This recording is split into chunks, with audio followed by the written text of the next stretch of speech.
Lovely Lawrencetown. First time. Not the first time for me, but I'm really glad to bring you here. I thought we were going surfing when you said we were going to Lawrencetown. It's the other Lawrencetown. Stoked to check out the exhibition. I haven't been to an exhibition in a long time. I've never been. I feel like the worlds are colliding. Now you get to show me a little bit of yours. No, I don't know a whole lot about it, but probably a little more than you. This is cool. Chris. I guess the horses are used to trailers.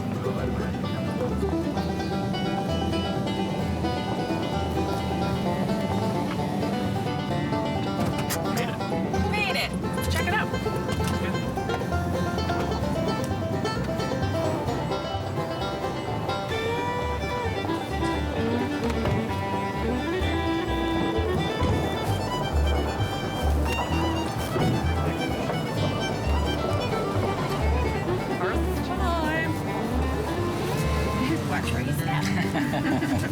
Wearing your boots for a reason. Like an exhibition is not a horse show. It's not a tractor pull. It's rug hooking. It's everything combined. We have a lot of craftspeople that bring her. It started out as a community event to encourage and promote school kids, young people, promote competition, friendly, respectful competition. These guys and gals, they're barrel racing and they're ready to win and they're putting everything in it to win. But when they're back in the same barn, they're sitting back, kicking back, and you know, they're so normal, everyday people. So I've been to quite a few rodeos out west, but I did notice some things on the schedule that I've never seen before, like the Wild and Woolly. The Wild and Woolly Sheep Rodeo started here. A good friend, Gary Cole, I think started it in the past. It's an opportunity for the real young kids to get a chance to be in the rodeo, and they strap a sheep up with a rope that you can hold on, and they time them for distance or time them on the sheep. Just junior rodeo. Becky ran her rodeo with the sheep. She went right out the end gate, first ride. For the championship on Saturday night, she rode the sheep the length of the sheep. So, you know, rodeo wasn't in her career, but, you know, and then the calf scramble. There's the chuck wagon races you'll see tonight too. And it's just a great opportunity to bring the kids out and to have some fun. There's lots of places for adults to play, but we really want the kids to know and have fun and have a positive memory of Annapolis County and Nova Scotia. And in fourth place, Callie Patterson. Where's Callie? There's Callie. Right over there. He's got the roots. And in fifth place, Lucas Ralston. Where's Lucas? It's about the kids, and as we encourage and help the younger generations to be involved and interested, hopefully they'll continue when I'm done. This is 97 years we've been at this. So one of our adventures here is an opportunity to milk a cow. No. Now, with respect to cows who are professional athletes, Olympians, they're on a diet, they're home. They don't travel anymore. Their diet's very regulated. We have a simulated cow milking experience for everyone to try, and I think you should have a go. I mean, let's give it a try. All right. Portable udder. Convenient. That's so funny. Thank God. This is Chloe, our simulated cow, Okay. and she doesn't kick or bite. That's the kind of cow I like. So you get an opportunity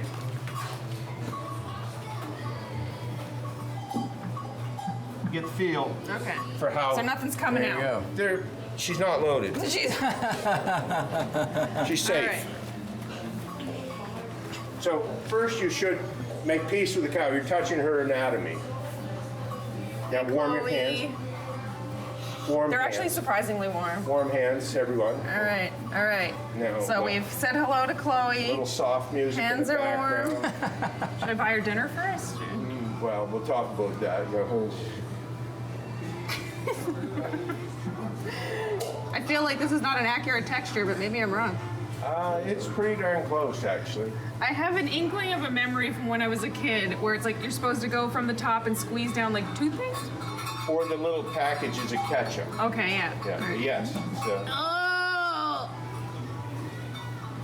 It works. Medic! We need a medic on site. Can you imagine drilling holes to build a house with those? No, can you literally imagine trying to build our garage right now with those? I wouldn't want to do it, but it's hard not to respect the people who built amazing things with tools like that before. The strength you need to get that down into. So I see you're admiring the original cordless drill. That's right, yeah. These post and beam barns that were all over the fabric of our old time, all of those mortise and tenon joints were drilled with drills like this. Now, Brian, we came here initially to check out the Annapolis Exhibition. I'm from the East. Tyson's from the West. That's right. This is really blending for the both of us because I've never been to an exhibition or any style of rodeo. And I've been to many. Exactly. We heard you're the man to talk to about the village we found ourselves in. I'm only aware prior to this of the other Lawrencetown. Do you guys get that a lot? We do occasionally. Actually, our logo says Lawrencetown, the one in the valley. That's part of our logo. That's so funny. And a long time ago when this community was first established, it was known as Lund's Mill. And it was known as that for a long time. And then it became a town, and it paid the teachers' wages and everything else.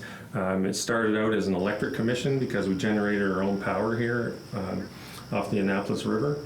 And from the electrical commission, they formed the town.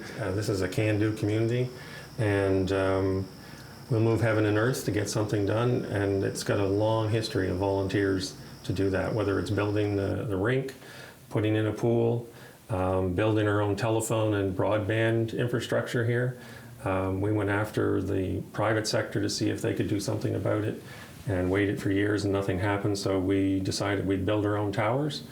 We got all the volunteers together, we constructed the towers, we raised the towers, we rigged the towers, and we set up the broadband, and now we supply a broadband service to not only Lawrencetown, but the surrounding communities. That's amazing. It's like speaking your language. How many communities can say that? Yeah, we had a lot of communities from across Canada when they found out about what we did. We were getting calls every other day. How do we do it? What's the recipe? How do we put this together? Yeah, trailblazers.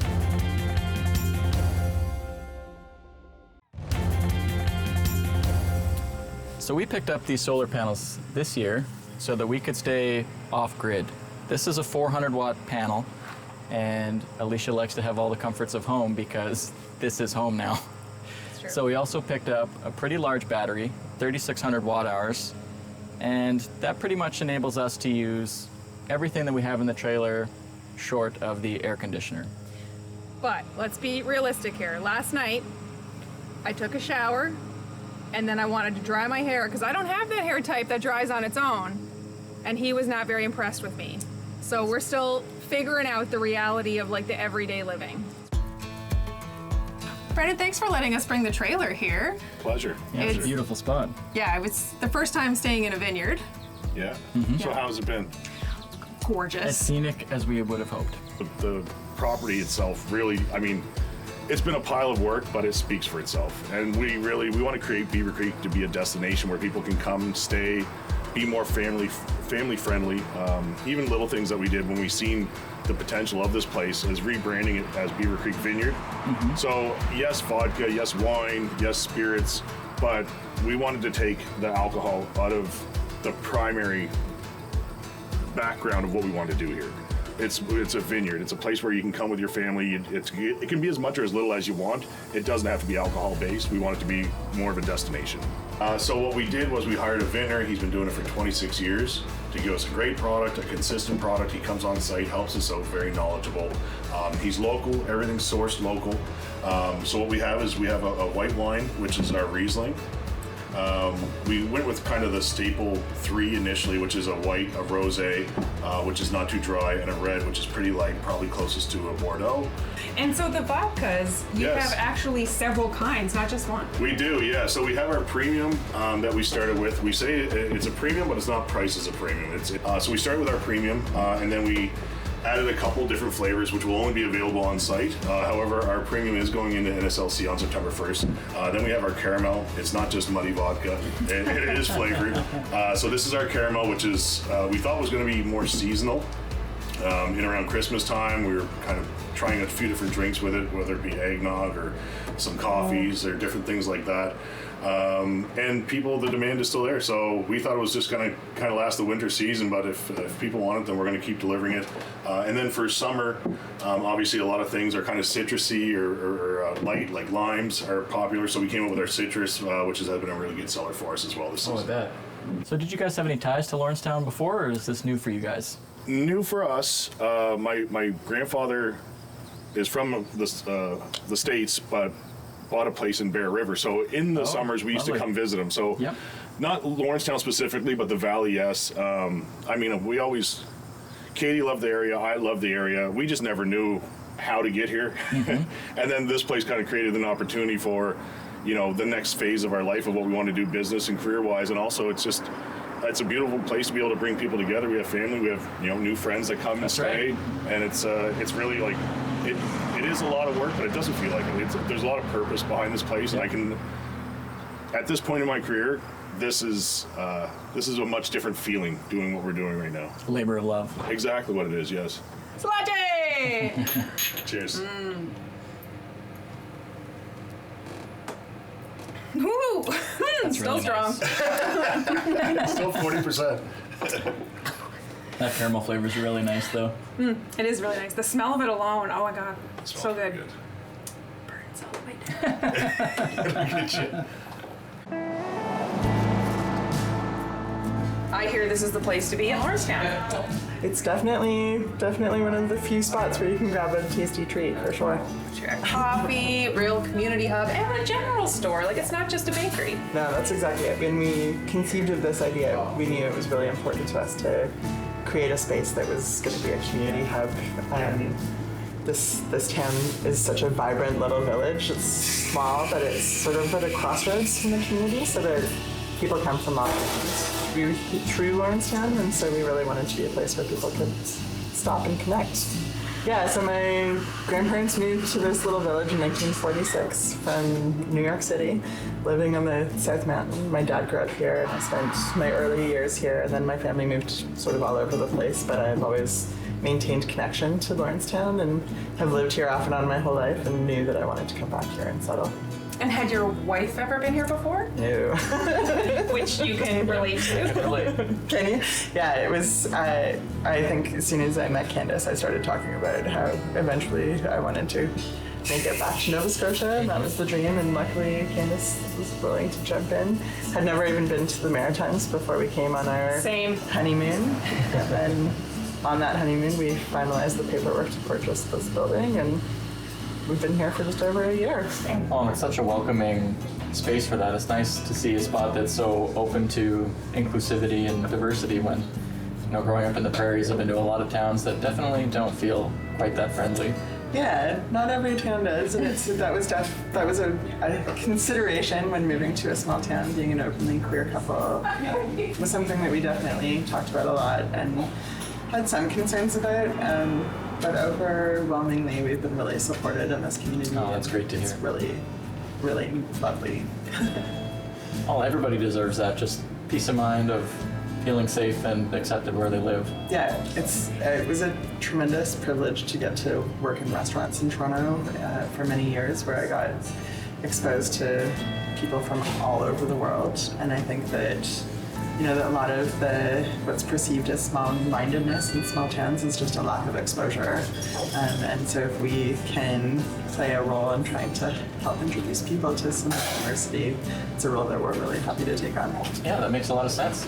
You can't really throw a rock without hitting some amazingly talented artists around here, so it's really fun to be able to showcase some of that too. Yeah, it makes for some really organic collaboration that way. Sure does.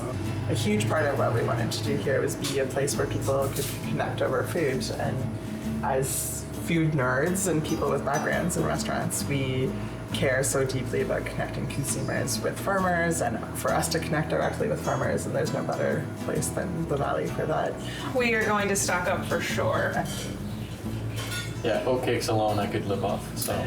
Yeah, the oatcakes are by far our most popular item. People, Maritimers sure love their You're not wrong. I don't think I never had one till I moved here. Oh, that's so funny. And you eat them all the time. Oh, they're so good. You don't know what you don't know. Yeah. It's really interesting to get a little more perspective on the agriculture business and seeing more about the work that goes into it and not so much about just product in a grocery store where you're really disconnected from the farm. It's our lives, and we know that people are getting more and more disconnected. It used to be Grandpa lives on the farm, and but now it's like my uncle or my uncle's uncle have the farm, and it's just farms are getting large, getting complicated, and there are very few of them.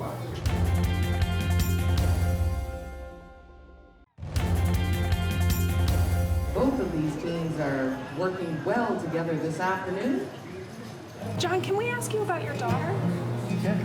So was it her involvement in the X that got you involved in the X? No, we've been part of the exhibition for years.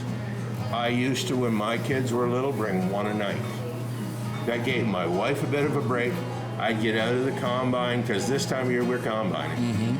Get out of the combine, get a shower, and one kid a night came for the night on my shoulders. And they all wanted to have a turn and be here. As Becky grew up, she worked in the office. It's still hard for me to go in the office. But we move on. It's great to have this and see your involvement to honor her memory in what she did with the X, because from what I've heard, it was really important to her. She was heavily involved. Oh, yeah. My screensaver on my phone is a picture of her in this barn. And she was having a good time. It's a lot of memories. Yeah. Well, I'm country all the time. Yes, I was raised in the fields of hay between the Mason-Dixon line. You can hunt me down 20 years from now.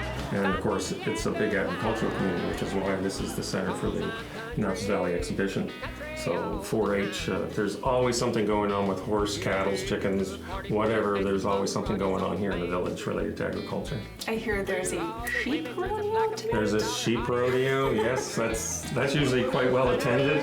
Have you seen I haven't seen one like that before. It's a riot. They put the little kids on the sheep and they have a race across the grandstand. That sounds amazing. Yeah, it should be a lot of fun to get to see that. Country all the time. I just helped catch it at the end. Yes, I was raised in the fields of hay between the Mason-Dixon line.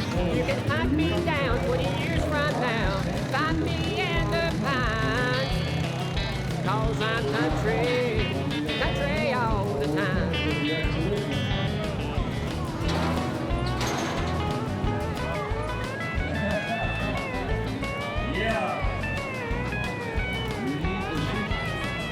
Okay, Jake, there's your sheep.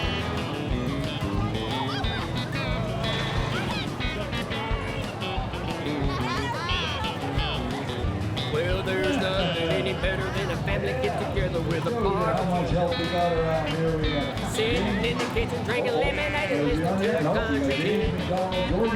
When the moon is up, we got a rubber around the fire, have a little shindig man. We start twisting shots up in the air from the barrels of a 12-gauge band. Because I'm country all the time. Yes, I was raised in the fields of hay between the Mason-Dixon lines. You can hunt me down 20 years from now. Find me in the pines. 'Cause I'm country all the time. Yes, I'm country. Ladies and gentlemen, well, he's out there playing with that sheep. Oh, well, he's out there and the sheep's playing with him. Anyway, Appreciate work. please, ladies and gentlemen, a round of applause for our pet steak. You got the village certified with the Canadian Wildlife Federation, is it? Yes. Loaded statement. Yeah, that makes it sound like I single-handedly did it, but it was a lot of people involved. This is called a Pinky Winky hydrangea, a PG hydrangea. And they're busy collecting all that pollen. I know, isn't that so something? many, eh? You can see all the clumps of pollen on their legs. Oh, that's But they don't care that you're here, so don't worry about them. They're not after They're busy you. up to trying their not own to. tasks. They're after the pollen. Yep. Canadian Wildlife has this backyard habitat certification thing where it doesn't matter how small your property is, you can have it all geared up to be wildlife friendly. Oh, right? okay. So when we're ready to develop our land, what is the criteria to get your backyard certified? Easy. 3 things. You need water. It doesn't have to be a pond or a river or stream. It can be Okay. a shallow bowl with rocks in it. Bird bath. You need food. Doesn't have to be a feeder. It can be berries. You know, trees that have berries and all this sort of Oh, stuff. that's interesting. And shelter. All this is shelter. Yep. Mulch is shelter for bees. Bumblebees burrow underneath the Oh, I mulch. didn't That's know why that. you don't really want to start raking up your garden too early in spring because they're still under there. Good to know. Yep. So being lazy is good in that case. That's basically all you need. The rest of it is kind of just common That sounds sense. simple enough that we could handle it. I think you can. I look forward to it. You know, I want more flowers. I want the bees and I want the birds and the butterflies and it sounds really corny, but it's Wow. Perfect timing. yes, That's right. yes, and it's like that all day long. Just like That's air amazing. traffic control. It is. They buzz the tower all the time. Yep. You could have moved anywhere in Nova Scotia. Why did you choose Lawrencetown? It's quite a small village. The people, I think. I mean, the beauty goes for itself. You're in the country, and there's no great big towering concrete monuments, and Definitely not. lots of green, lots of wildlife. We have deer coming through here, and porcupines, and you name it, it's coming through. But the people, I think, is what really sells it. They're very caring. Well, I was back and forth between here and Ontario while we were making the move, and I got a few calls that were like, I think the sign blind crest just means gorgeous view coming up, and like it was very fun to be there and have Candace get to explore this area on their own and sort of discover their own version of the valley that wasn't just my sentimental version of the valley, and hearing those little epiphanies was really sweet. You know where chocolate milk comes from? Brown cows? You got it. Can't fool you. You know. First exhibition in the books. It was a lot of fun. That was better than surfing. That is true. I really enjoyed it. Did it make you homesick at all? No, because now I know that there's stuff like this here and I don't have to miss home. Oh, that's a good point. That's a good point. No, I had a great time. Awesome. Let's Definitely didn't think I'd wrangle a sheep.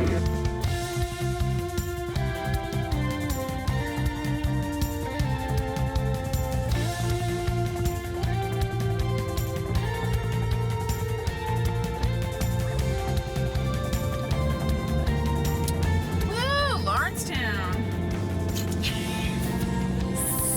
So excited. I'm sorry. I thought the click of record would be enough to jumpstart.